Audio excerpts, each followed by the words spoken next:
జై శ్రీరామ్.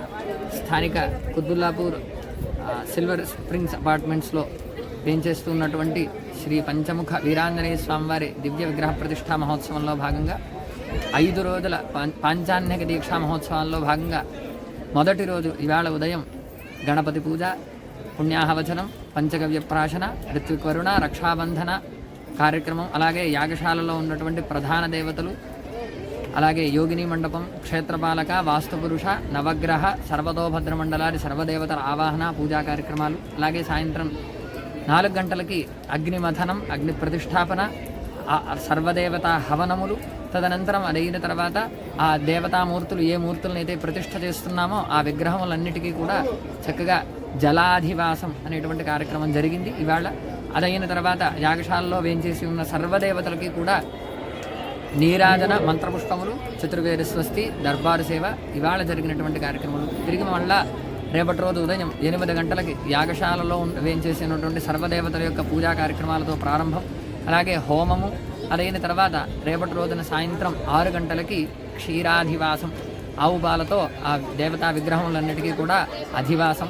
రేపు సాయంత్రం నీరాజన మంత్రపుష్పములతో రేపటి రోజు కార్యక్రమాలు పూర్తవుతాయి. ఈ ప్రకారేణ 5 రోజులు కూడా ఆ విగ్రహాలకి అనేక విధములైనటువంటి అధివాసములు, యాగశాలలో సర్వదేవతా హవనములు, భక్తులందరికీ వచ్చిన వారందరికీ కూడా చక్కగా తీర్థప్రసాద వితరణ ఇదంతా కూడా జరుగుతుంది. 50 మంది భక్తులు ఈ కార్యక్రమంలో పాల్గొని తప్పక వచ్చి స్వామిని దర్శనం చేసుకుని తీర్థప్రసాదములు స్వీకరించి ధరించండి. స్వస్తి.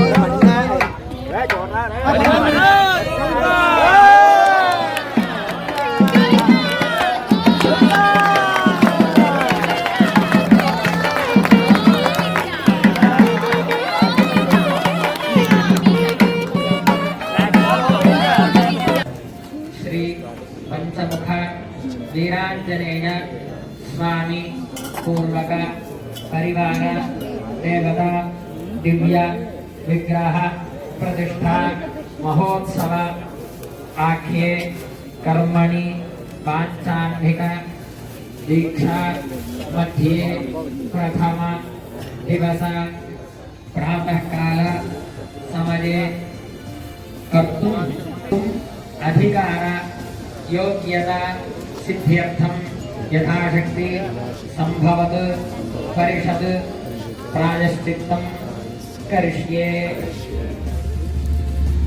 పంచముఖ వీరాంజనేయ స్వామి దేవత దివ్య విగ్రహ ప్రతిష్టాం కర్తుం అధికార యోగ్యత సిద్ధిరస్తు.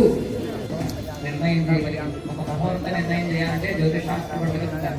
ఇల్లు ఎలా కట్టాలో నిర్ణయం చేయాలంటే దానికి సంబంధించిన వాళ్ళు ప్రతి పనికి ఆ పని ఎందు నిష్ణాతులు నిర్ణేతులు అయిన పెద్దలు.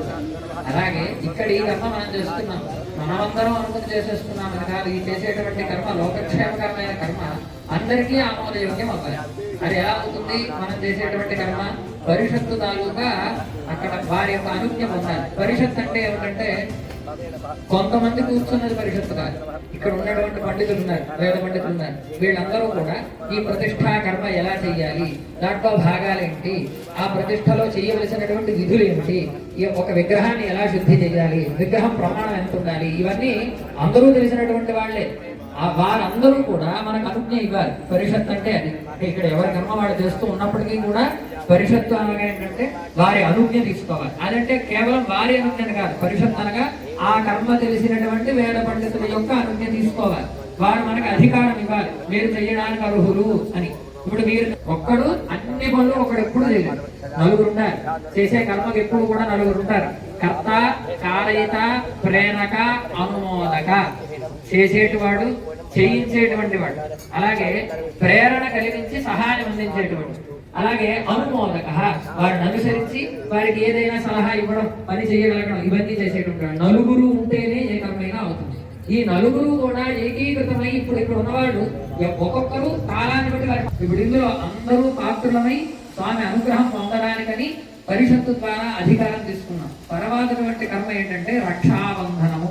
ఈ 5 రోజులు యాగశాల, ఇక్కడ యాగశాల సిద్ధం చేశారు.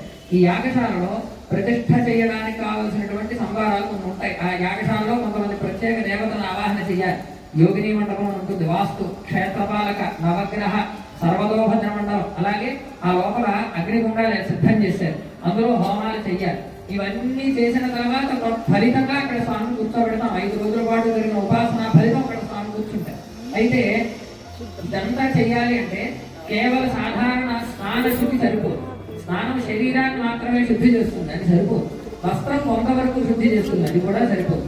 దానిపైన ఈ దీక్ష అంటాం, ఈ పాంచాన్నిక దీక్ష 5 రోజుల పాటు అదే కార్యక్రమంపై లక్ష్యం పెట్టుకుని వాడు నిద్రాహారాల దగ్గర నుంచి సర్వము దాని అందే ఉండాలి. వాడి లక్ష్యం అలగి ఉండాలి. చివర వాడు స్నానం చేసినా, జపం చేసినా, ఏం చేసినా దాని లక్ష్యం అలగి ఉండాలి. అంటే వాడు దీక్షితులై ఉండాలి. ఈ పాంచాన్నిక దీక్ష. అందుకే ఇందాక మిమ్మల్ని అడిగాం, ఎవరు ఉండగలుగుతారు, ఎవరు ఉండలేకపోతారు. 5 రోజులు వారి లక్ష్యం అలగి ఉండాలన్నమాట, ఏ కర్మ చేసుకున్నా చివరి. అందుకని అలా ఉండగలిగేటువంటి వాళ్ళకి కంకణ ధారణ చేస్తారు, రక్షాబంధనం అంటారు. ఈ కంకణం ఉంటే వారికి ఎటువంటి దోషాలు రావు. అది వారికి రక్షగా ఉండి ఆరోగ్యాన్ని ఇవ్వడమే కాక దీక్షను కూడా అది గుర్తు చేస్తూ ఉంటుంది అనమాట. ఎప్పుడు మనం దీక్షలో ఉన్నాం, చేతుకున్న కంకణం ద్వారా మనం ఈ దీక్షలో ఉన్నాం అని గుర్తవ్వ. ఆ ప్రకారంగా ఇప్పుడు రక్షాబంధన ధారణ అవుతుంది. పూజ చేశారు, అందరూ కూడా నమస్కారం చేసుకోండి.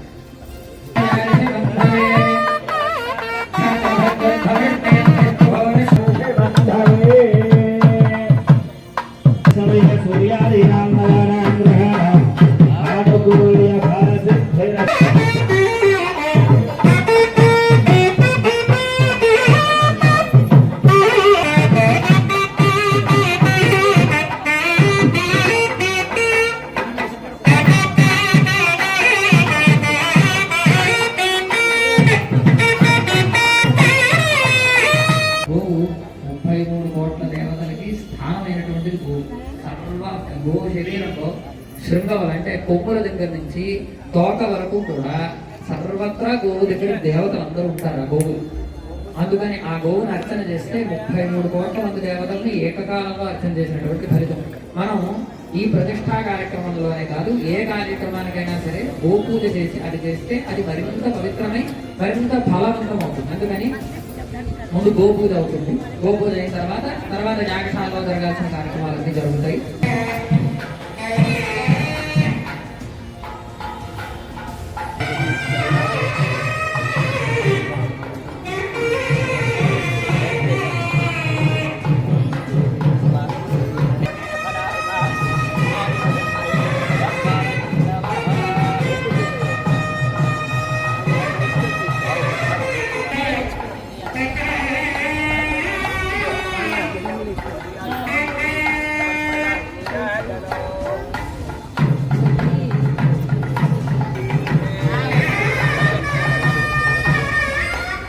बोलो गो माता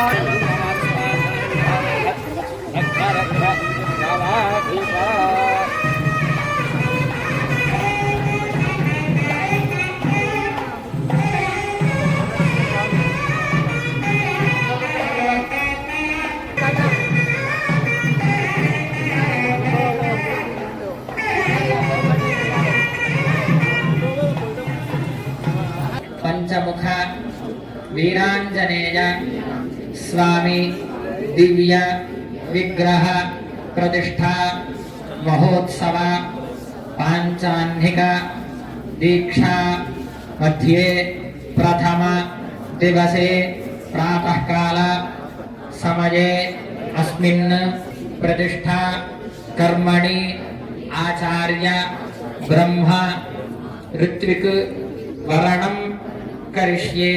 నమస్కారం చేయండి.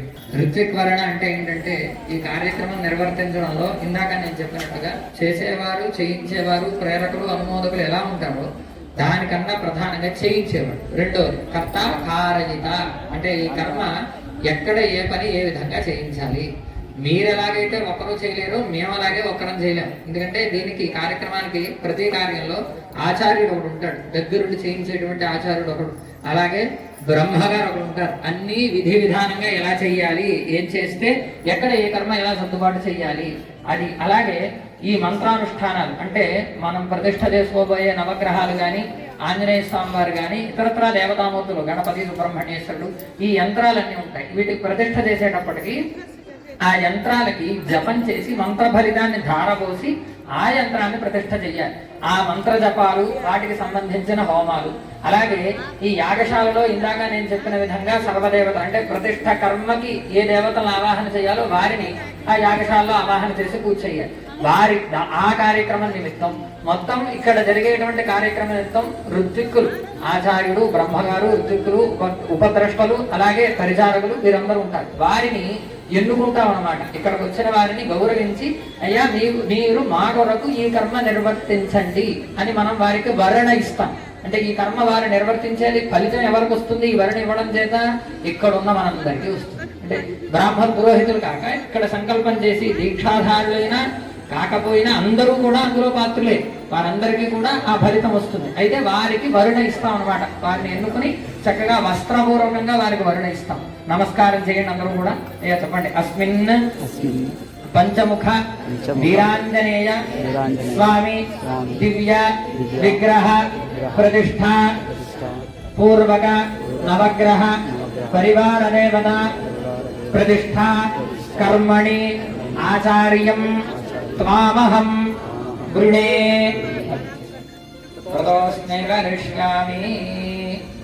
అస్మిన్ దివ్య విగ్రహ ప్రతిష్ఠ మహోత్సవ ఆఖ్యే కర్మణి సర్వ ఉపద్రష్టారం త్వాం అహం వృణే.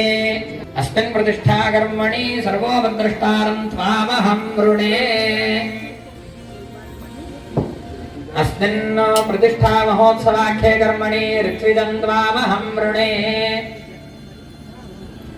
అస్మిన్ దివ్య విగ్రహ ప్రతిష్ఠా మహోత్సవాఖ్యే కర్మణి ఋత్విజం త్వామహం వృణే.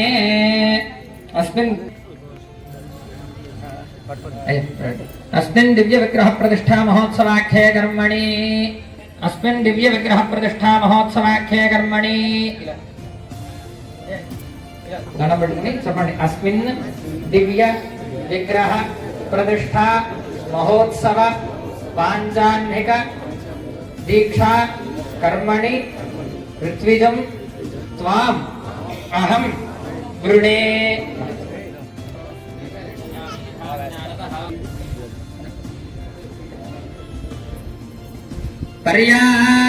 పర్యాప్త్యానందరాజాయ సర్వస్తోమోదిరాత్రోపి సర్వం జయతి. సుకృతం మా సుకృతగో సుకృతం మా దేవేశ దేవేశ మా సుకృతగో సుకృతం మా దేవేశో దేవేశ దేవేశ మా దేవేశ ప్రోదాత్ ప్రోదాత్ దేవేశ మా దేవేశ ప్రోదాత్ ప్రోదాత్ ప్రోదాత్ దేవేశ దేవేశ ప్రోదాత్ ప్రోదాత్ దేవేశ దేవేశ ప్రోదాత్ ప్రోదాత్ ప్రోదాత్ ప్రోదాత్ దేవేభ్యో దేవేభ్యో ప్రోదాత్ ప్రోదాత్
ఆయుష్యేంద్రియే ప్రతి प्रतिष्ठति ऋत्विक्वर्णमुहूर्तस्तु मुहूर्तोऽस्तु।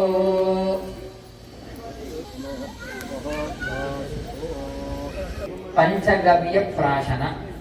గవ్యము అనగా గోవు నుంచి వచ్చినటువంటి ద్రవ్యం. పంచగవ్యం అంటే గోవు నుంచి వచ్చినటువంటి 5 ద్రవ్యాలు: పాలు, పెరుగు, నెయ్యి, అది కాక గోజలం, గోమయం, ఇవి 2.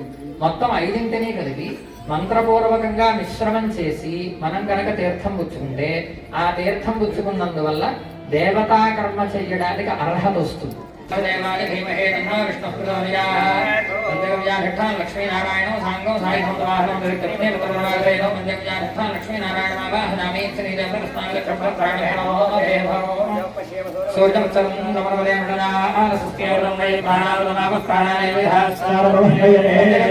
లక్ష్మీనారాయణాభ్యాం నమః పరికల్పయామి నమః ఆకాశత్వాత్మికాభ్యాం పుష్పం పరికల్పయామి నమః వాయుత్వాత్మికాభ్యాం లక్ష్మీనారాయణాభ్యాం నమః ధూపం పరికల్పయామి రందేరస్త్వాత్మికాభ్యాం లక్ష్మీనారాయణాభ్యాం నమః దీపం పరికల్పయామి.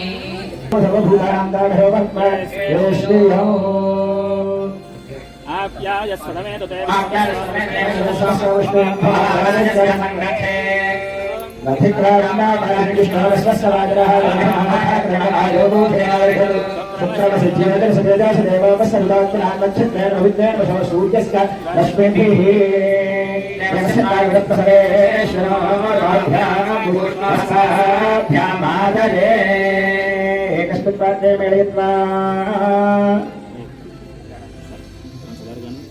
అందరూ అనండి. ఓం నమో నారాయణాయ, ఓం నమో నారాయణ, ఓం నమో నారాయణాయ, ఓం నమో నారాయణాయ. అలా అంటూ ఉండండి.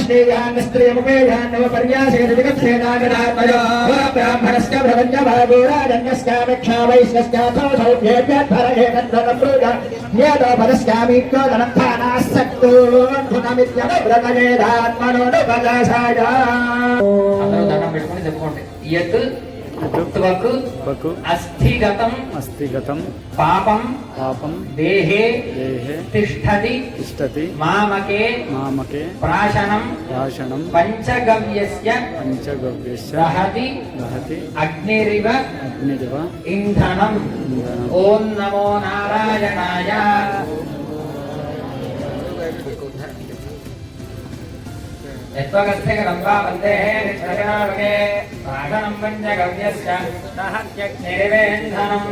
అంటే నేను చెప్పేది అర్థం అవుతుంది కదా కార్యక్రమం ఏం జరుగుతుందో. ప్రస్తుతానికి ఈ పూటకి కొంచెం మీకు అర్థం ఉన్నట్టుగా ఉంటుంది. సాయంత్రానికి మీకు కార్యక్రమం అంతా కూడా యథాతథంగా అర్థం అవుతుంది. ఇప్పటికి మనం యాగశాలలోకి వెళ్ళడానికి సిద్ధమయ్యాం. ఇంత కర్మ పొద్దున్న ప్రారంభం చేసి గణపతి పూజ, పుణ్యాహవతనం, రక్షాబంధనం, గోపూజ, ఇక్కడ చేసిన కార్యక్రమం ఇదంతా కూడా ఋతుకోరణ. ఇప్పటి యాగశాలలోకి వెళ్ళడానికి మనం ఉద్యుక్తులమయ్యాం. ఇప్పుడు యాగశాలలో కర్మ అంతా కూడా దీక్షితులైనటువంటి వాళ్ళు మాత్రమే చేసేటువంటిది, అంతే తప్ప అందరూ చేసేటువంటిది కాదు. ఎందుకంటే దానికి తగ్గినటువంటి దీక్ష ఉంటేనే అక్కడికి వెళ్ళగలుగుతాం, లేకపోతే మనం అక్కడికి వెళ్ళాలి. ఇప్పుడు యాగశాలలో కర్మలన్నీ కూడా ప్రారంభమవుతాయి. ముందుగా యాగశాల ప్రవేశం, తదనంతరం లోపల దేవత ఆవాహన, పూజ, ఇవన్నీ కూడా అవుతాయి.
मूर्तये नमः। ओम उग्राय वायुमूर्तये नमः। भीमाय आकाशमूर्तये नमः।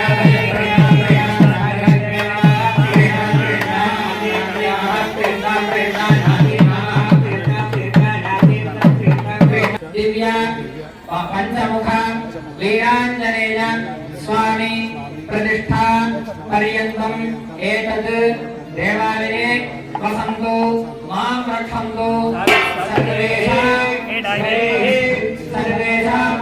अभिरक्षन्तु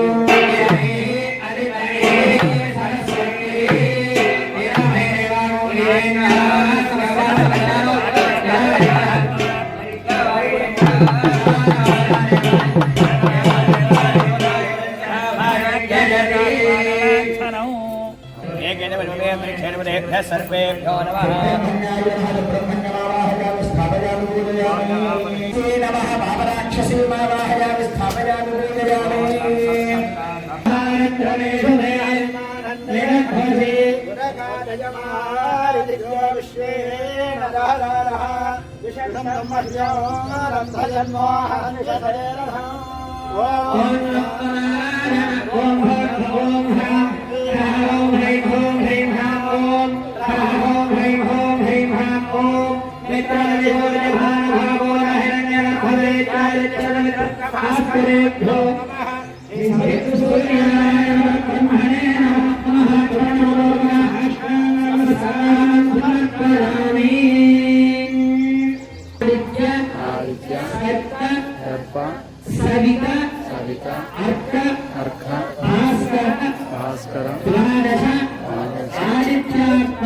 ఆదిత్యార్పణ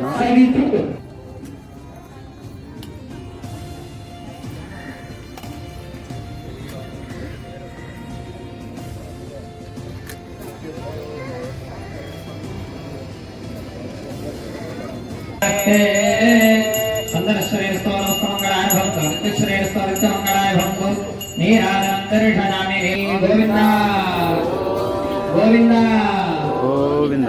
हर नमः पार्वतीवनरे हर हर महादेव हर హోమం చేయాలి అంటే బ్రాహ్మణుడు ఉండాలి, శుచిగా ఉండాలి, శుభ్రత ఉండాలి, మంత్రపూర్వకంగా చెయ్యాలి. అలా చేసినప్పుడు అది హోమం అవుతుంది. అయితే ఇది విడిగా ఎవరికి వారి ఇంట్లో చేసుకునేదైతే ఒక పద్ధతి. కానీ ఇలాంటి కార్యక్రమం అంటే ఒక దేవతా ప్రతిష్ట, యజ్ఞ, యాగం ఇలాంటివి చేసేటప్పుడు ఆ అగ్నిని కూడా తీసుకొచ్చేటప్పుడు ప్రత్యేక విధానంలో తీసుకురావాలి. ఒక అగ్గిపెట్టుతో రాజేసినటువంటి అగ్ని దానికి పనిచేయదు. దానికోసమనే శమీ గర్భం నుండి తీసినటువంటిది పొద్దున్న తెలియజేశాను. ఆ దేవతా వృక్షం తాలూకా గర్భంలో ఉన్నటువంటిది ఒక చిన్న దొంగ లాంటిది తీసుకుని దాంట్లోంచి అగ్నిని రాజేయాలి. రావి కొల్లతో ఆ దొంగలు రాజేస్తే అగ్ని వస్తుంది అనమాట. అలా చేయాలి. అక్కడికి అగ్ని ప్రతిష్ఠ అవుతుంది. అప్పుడు మంత్రపూర్వకంగా పొద్దున్న నేను మీకు తెలియజేశాను. మీరు బాగా గుర్తుపెట్టుకోవాల్సిన విషయాలు ఏంటంటే ఇక్కడ నిరుపయోగంగా కానీ పనికిరాని మాట కానీ ఒక్కటి ఉండదు. ఏ మాట మీరు ఇవాళ విన్నా తర్వాత మరొక రోజు మరొక సందర్భంలో ఆ మాట అక్కడ కనబడుతుంది.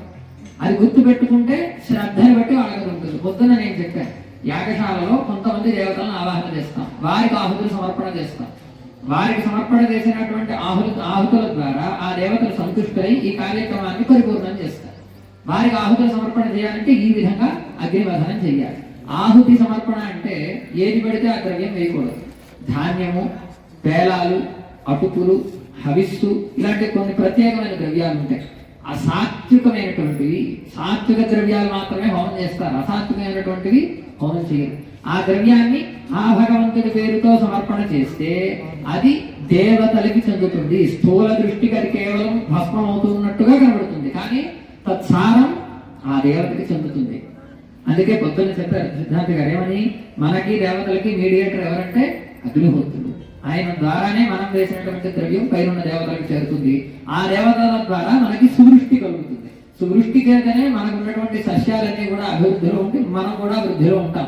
వృష్టి లేనిది మనం ఏ కర్మ చేయలేం. సువృష్టి చాలా అవసరం. అందుకని ఇదంతా ఒక చక్రం. దేవతలకు మనం ఇస్తే మనకి దేవతలు ఇస్తారు, మనం ఇచ్చిందే దేవతలకు ప్రధానం. అలాగని దేవతలు స్వయం ప్రకాశంగా వాళ్ళు ఉన్నా వారికి మనం హవిర్భాగాలు ఇవ్వంటే వారికి తేజస్సు రాదు. తేజస్సు వారికి రావాలంటే మనం హవిర్భాగాలు ఇవ్వాలి, మనం హవిర్భాగాలు ఇవ్వాలంటే దేవతలు సూర్యుడికి ఇవ్వాలి. ఇది ఒక చక్రం. మనం చేసింది మనకి వస్తుంది, ఎవడ చేసిన వాడికి చేస్తుందంట. అందుకని ఎంత శ్రద్ధగా ఇక్కడ ఉండి మనం ఆ పేర్లు అవి విని దేవతల పేర్లు విన్నా పాపాలు పోతాయి. చక్కగా ఆ అగ్నిమథనాన్ని చూడండి, హోమాదులన్నీ కూడా చక్కగా అందరూ చూడొచ్చు. పాల్గొనేటువంటి వాళ్ళు కొంచెం సందర్భాన్ని అనుసరించి అందరూ పాల్గొనొచ్చు. అగ్నిమథనం ప్రారంభమవుతోంది. ఇక్కడ ఉండాల్సినటువంటి ప్రధానమైన ప్రిన్సిపల్స్ రెండు: ఒకటి నిశ్శబ్దం, రెండు ఏకాగ్రత జరిగే కార్యం మీద ఉండడం. ఇక్కడ ఏ కార్యక్రమం జరుగుతుందో దాని మీద ఏకాగ్రత ఉండాలి. రెండవది నిశ్శబ్దత. నిశ్శబ్దత ఉంటేనే ఇక్కడ కార్యక్రమం అర్థం అవుతుంది, లేకపోతే అర్థం కాదు. పక్క వాళ్ళతో కబుర్లు ఆడుకోండి. ఇక్కడ ఈ కార్యక్రమాన్ని చూడాలి. అగ్నిమథనం ప్రారంభం అవుతోంది. అందరూ కూడా నమస్కారం చేసుకోండి.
ब्रह्मणे नमः।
కొంచెం ముందు కూర్చోండి.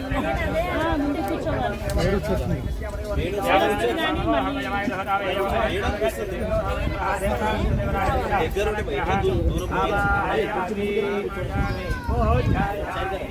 దేవత మంత్రానికి మాత్రమే ప్రసన్నమవుతుంది. మనం ఎన్ని నామాలు చెప్పినప్పటికీ నామము మంత్రం కింద లెక్కే, అది మానసికంగా మనం చేసుకోవడానికి. కానీ యాగశాలలో ఇటువంటి యజ్ఞాలు ప్రతిష్టలు జరిగేటప్పుడు మంత్రపూర్వకంగా దేవతను ఆవాహన చేయాలి. ఆ దేవతను ఆవాహన చేసేటువంటి పద్ధతి ఇక్కడ జరిగినదంతా కూడా. పగలు కొంతమంది దేవతలను ఆవాహన చేశారు. ఇప్పుడు అక్కడ మధ్యలో ప్రధాన మండపంలో దేవతలను ఆవాహన చేశారు. దానిని సర్వతోభద్ర మండలం అంటారు. 5 రంగులతో చక్కగా యంత్రం వేసి అక్కడ సిద్ధం చేస్తారు. అలాగే ఒక్కొక్క దిక్కున ఒక్కొక్క మండపాలు ఉంటాయి. అక్కడ నైరుతిలో యాగశాలలో నైరుతిలో వాస్తు మండపం ఉంటుంది. అలాగే ఆగ్నేయంలో అక్కడ యోగిని మండపం ఉంటుంది. అలాగే ఈశాన్యంలో నవగ్రహ మండపం ఉంటుంది. ఇక్కడ వాయువ్యంలో క్షేత్రపాలక మండపం. ఇలా ఒక్కొక్క చోట అంటే ఈ దేవతలందరూ కూడా మనం ప్రతిష్ఠింపబడేటువంటి ఆ మూర్తికి కావాల్సినటువంటి తేజస్సుని ఇస్తారు మనం ఆహుతులు ఇవ్వడం చేత. అది చాలా పెద్ద ప్రక్రియ. వారందరినీ ఉపాసన చేసి వారి అనుగ్రహంతో అక్కడ మనం ప్రతిష్ఠ చేసుకోవాలి. ఇదంతా కూడా చాలా ప్రత్యేకమైన క్రియ. యాగశాల అంటే ఏదో కేవలంగా మనకి తెలుసున్న దాంట్లో ఒక 4 రాటలు అటు ఇటు నిలబడడానికి పెట్టేది అనుకుంటాం. కానీ అక్కడ ఉన్న మొత్తం 16 స్తంభాలు. ఒక్కొక్క స్తంభానికి ఒక్కొక్క దేవత ఉంటారు. 4 ద్వారాలు, 4 ద్వారాలకి దేవతలు ఉంటారు. అక్కడ ద్వారం కానీ స్తంభం కానీ కలశ కానీ ప్రతి అడుగు ఆ యాగశాలలో అంతా దేవతలే ఉంటారు. ఆ దేవతలను అర్చన చేసి 5 రోజుల పాటు 5వ రోజు ఫలితంగా స్వామిని అక్కడ ప్రతిష్ఠ చేసుకుని స్వామి అనుగ్రహాన్ని మనం పొందుతాం. ఇప్పుడు ఆ దేవతలందరికీ పొద్దున్న చెప్పారు. మనకి దేవతలకి మధ్యగా ఉండేటువంటిది అగ్నిహోత్రుడు. ఆయన ఉంటేనే మనం వేసిన ఆహుతులు పైకి తీసుకెళ్లి దేవతలకు ఇస్తారు. స్థూలంగా కనిపించదు. స్థూల రూపంగా ఆ ద్రవ్యం పైకి వెళ్తున్నట్టు మనకు కనబడదు. అక్కడ భస్మం అయినట్టే కనబడుతుంది. సూక్ష్మంగా ఆ ద్రవ్యంలో ఉన్న తేజస్సు దేవతలకు అందుతుంది. అందుకని ఆ దేవతలకు మనం ఆ ఆహుతులు సమర్పణ చేస్తాం.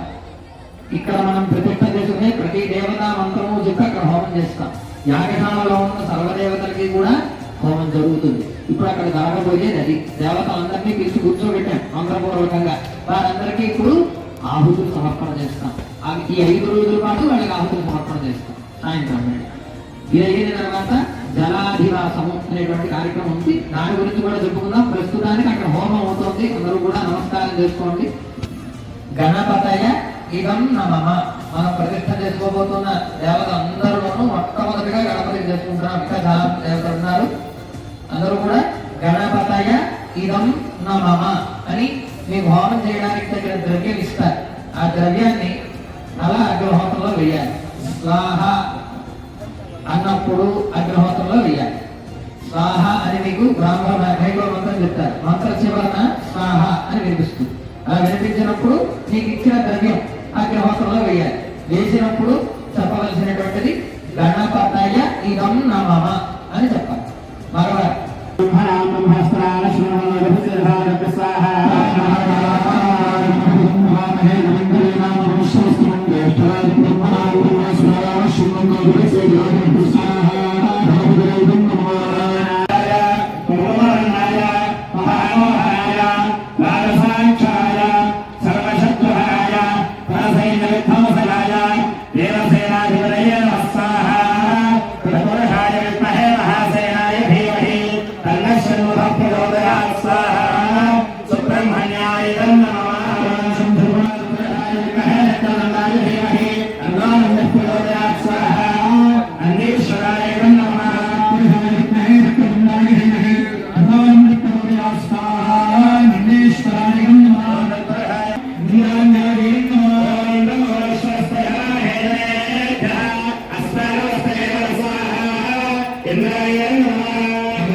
కేతుగణాయ ఇదం నమః. కేతుగణాయ గ్రహాయ కాదు, గణాయ కేతుగణాయ ఇదం నమః.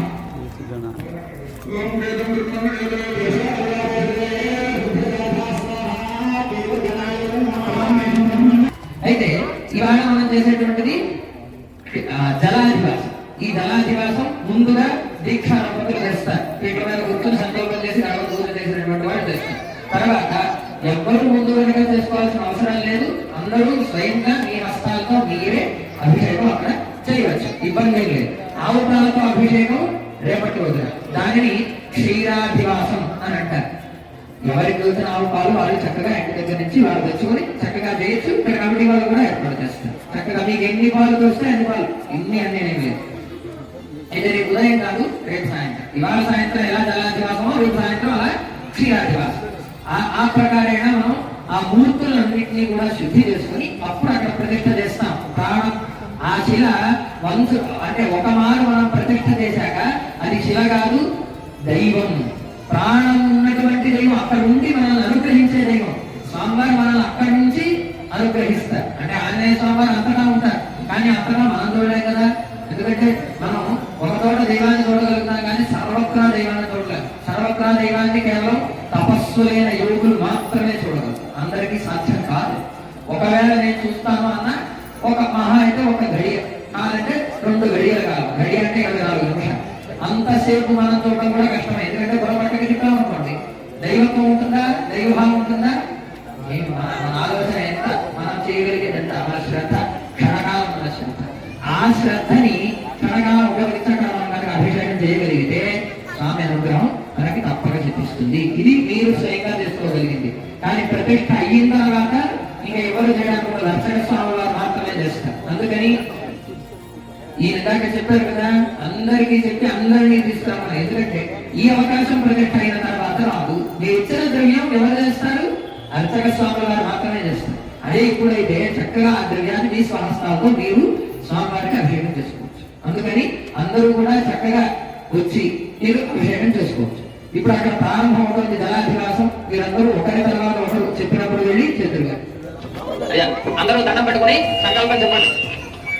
అందరూ నమస్కారం చేసుకుని చెప్పాలి.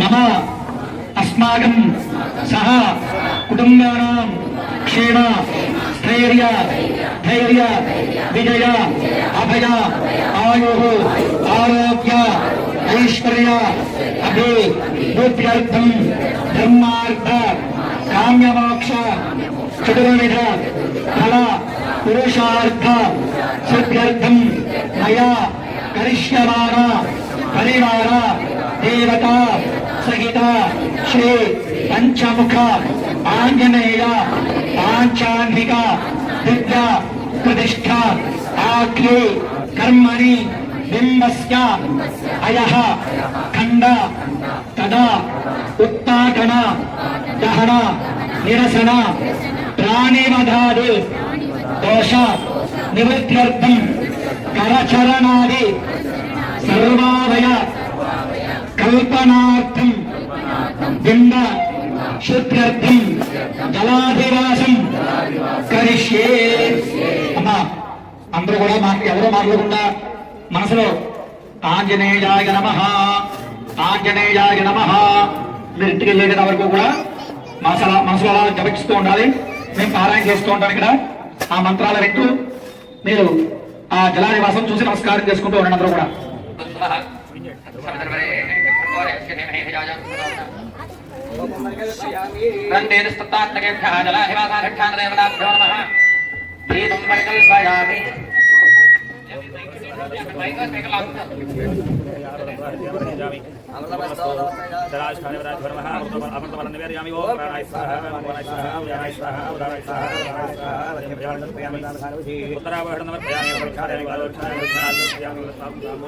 సర్వోపచారాన్ సమర్పయామి.